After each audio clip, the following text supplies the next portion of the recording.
It was a great speech, and most of my points for improvement. Now this is Next Step Advanced Toastmasters, so all my advice is probably it's a great speech. Other things you could go just a little further in it. It's already good. It just take it a little further in some points. Now, first of all, I think you chose the perfect tone of voice for this style of speech. This is a vocal variety project, so it's focusing. You had a storytelling thing, much like the last one, but it was like a conversational story. It wasn't a fantastical story. And I think the way you worded it and your manner, your tone of voice was conversational and perfect for the plot of the story. And one thing I love about your speech is you organized it, down to sentence-wise. And you can say, okay, this is introduction.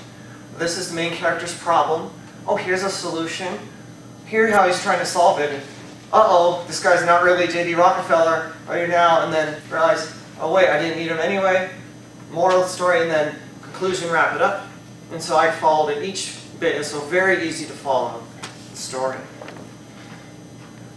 And also, your tone of voice matched the pace, emotion of the story as it went along.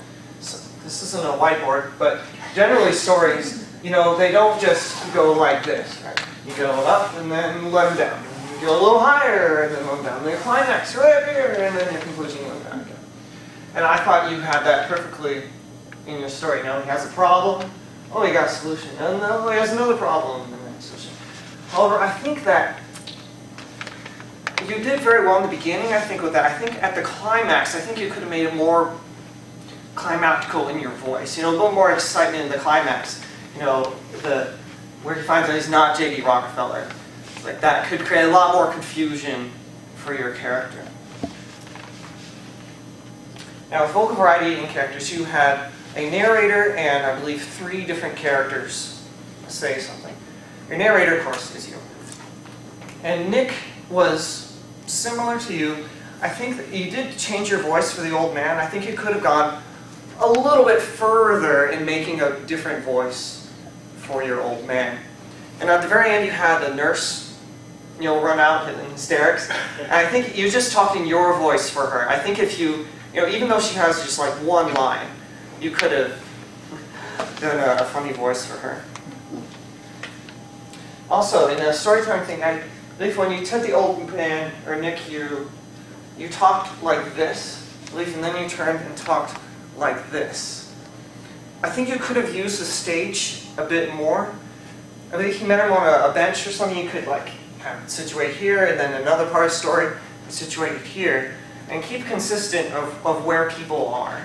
Because at one point, I thought you were talking to him here, and then all of a sudden you're talking this way. I think if you can keep your characters in one spot, it'll be simpler to keep up. One thing I've learned in storytelling is, how many people know J.D. Rockefeller? Personally? How many people have heard of J.D. Rockefeller? Okay, just about everyone here. One thing I've learned is sometimes in a mixed crowd, people might not know who certain people are. You could have just added like one sentence like, J.D. Rockefeller, wow, the guy who built the skyscraper in New York City, and in his train, I believe he was on trains, I forgot. But anyways, he was one of those old guys from turn of the century. But if you added just one line in that, you could add a bit more flesh to the story, I guess, or details to the story, and ground it a little more.